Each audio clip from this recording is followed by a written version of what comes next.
What's that got to do with me?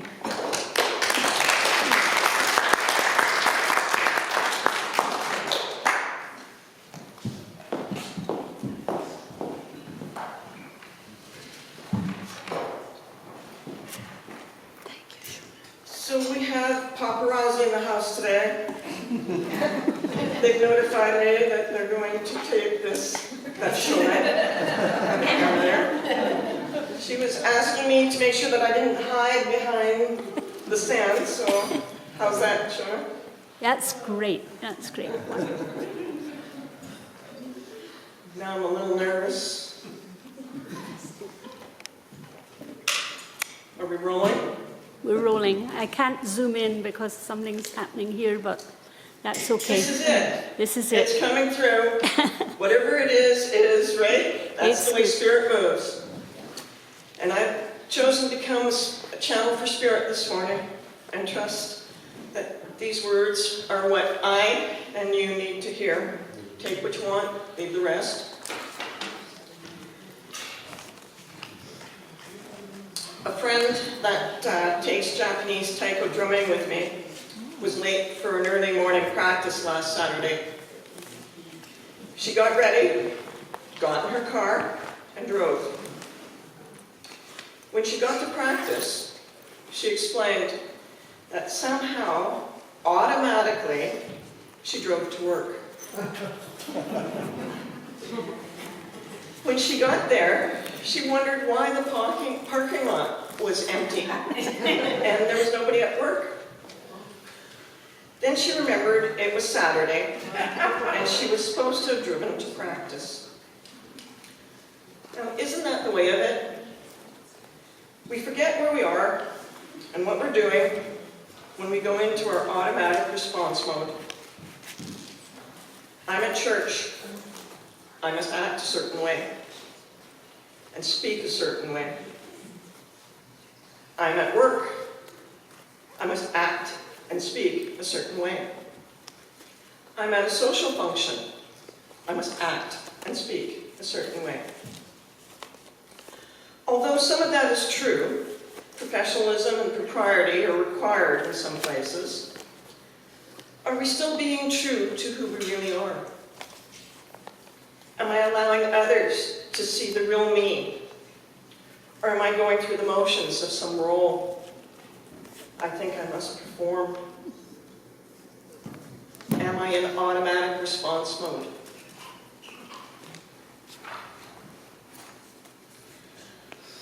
I can be completely loving and peaceful 100% of the time if I lived in a cave by myself in the mountains.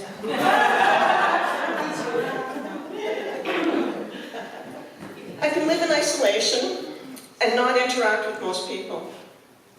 I choose not to do this. It doesn't really feel like living to me. So how can I remain loving and peaceful, at least most of the time, while interacting with other people? If I want other people in my life, it seems I must work at being loving and peaceful sometimes. So why in the world would I want to be part of a community? Community is defined as a group of people living in the same place or having a particular characteristic in common, a feeling of fellowship with others as a result of sharing common attitudes, interests, and goals. At times, being in community can be messy, confusing, and energy draining. It can be hard to stay loving and peaceful. People do things that wake up old feelings, thoughts, and reactions that make me want to run and hide. Ernest Holmes, the founder of the Science of Mind teaching, states in the Science of Mind textbook on pages 303 and 304 that fear is a positive belief that we will experience something that we do not wish to have happen, while faith is a positive belief that we will experience something we do wish to have happen.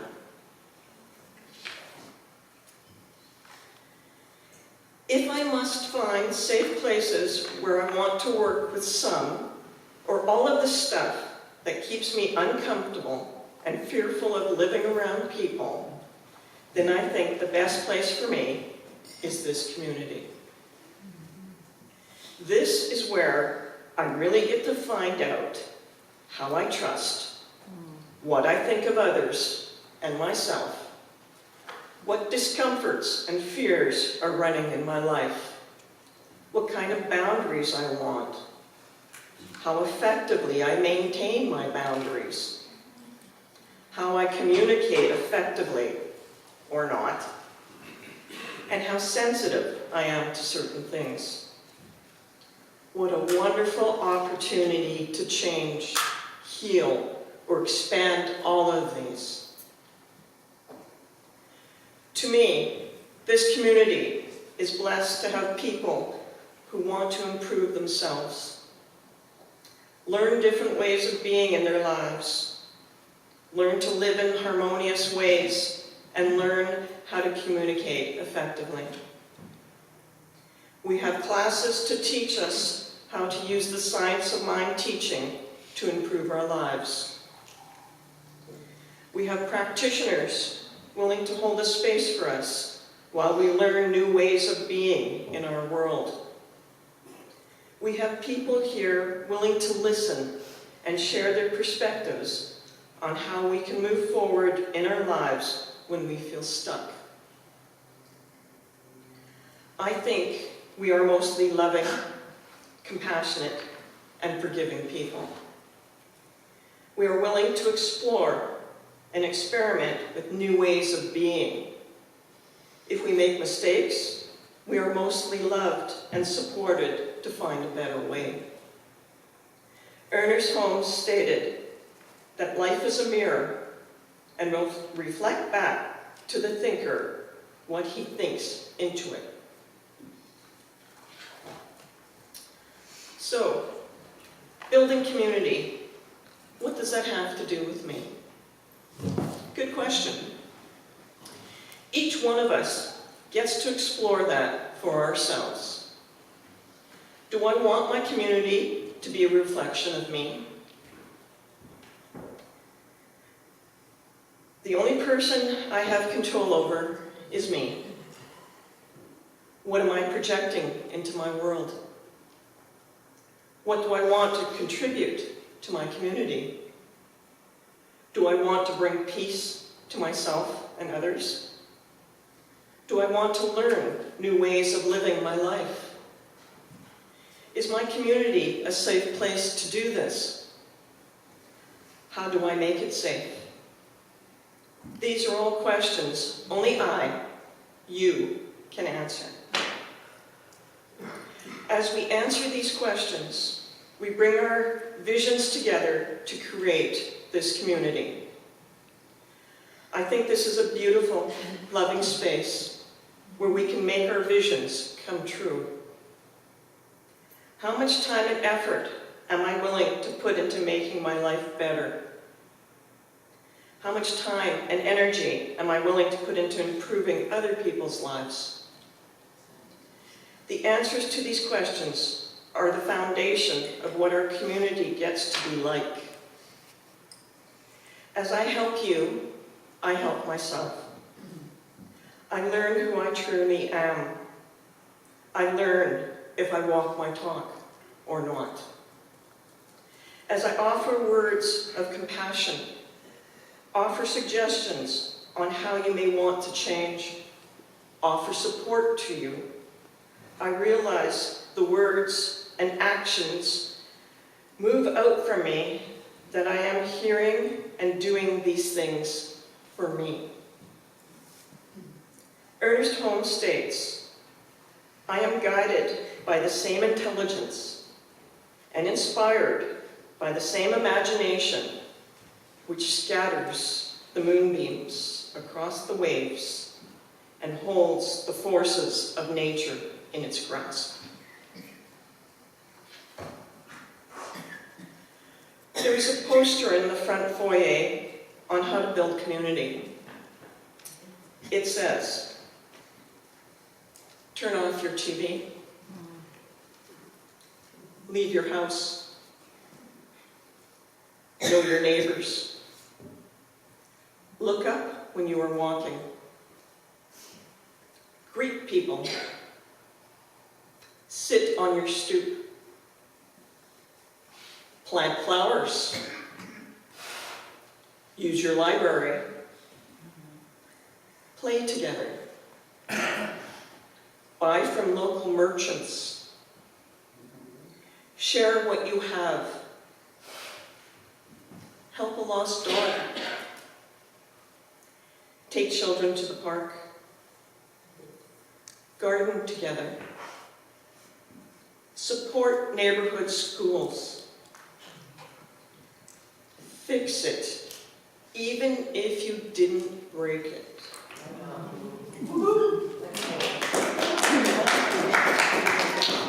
Have potlucks, honor elders, pick up litter, read stories aloud, dance in the street, talk to the mail carrier, listen to the birds, put up a swing, help carry something heavy, barter for your goods, start a tradition, ask a question, hire young people for odd jobs, organize a block party, bake extra and share, ask for help when you need it, open your shades, sing together, share your skills, take back the night, turn up the music, turn down the music. Listen before you react in anger. Mediate a conflict. Seek to understand. Learn from new and uncomfortable angles. Know that no one is silent, though many are not heard. Work to change this. When you came in here today, you were offered 2 pieces of Lego. Please take them out and look at them.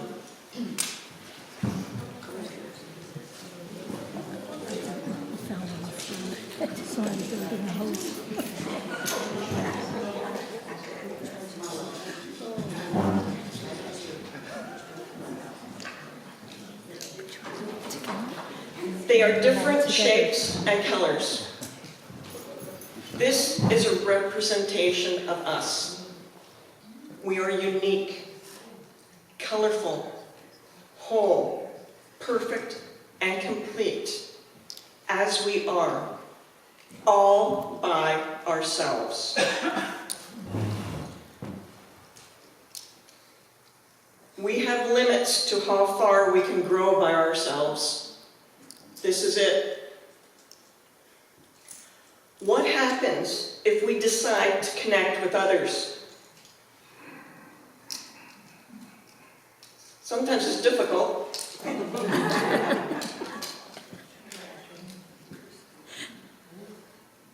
We grow into something that is more than just ourselves. We expand into something more than what we were before. Our limits expand. We can grow more, experience more. I encourage you to trust your intuition and connect with others. Explore what fits for you. Find out what you can accomplish with the love and support offered in these connections. Thank you for being in this community with me. Thank you for being willing to expand, learn, explore, and connect so we can all benefit from our connections. Thank you for making my world a better place to live in. Thank you for being you. Thank you. Namaste.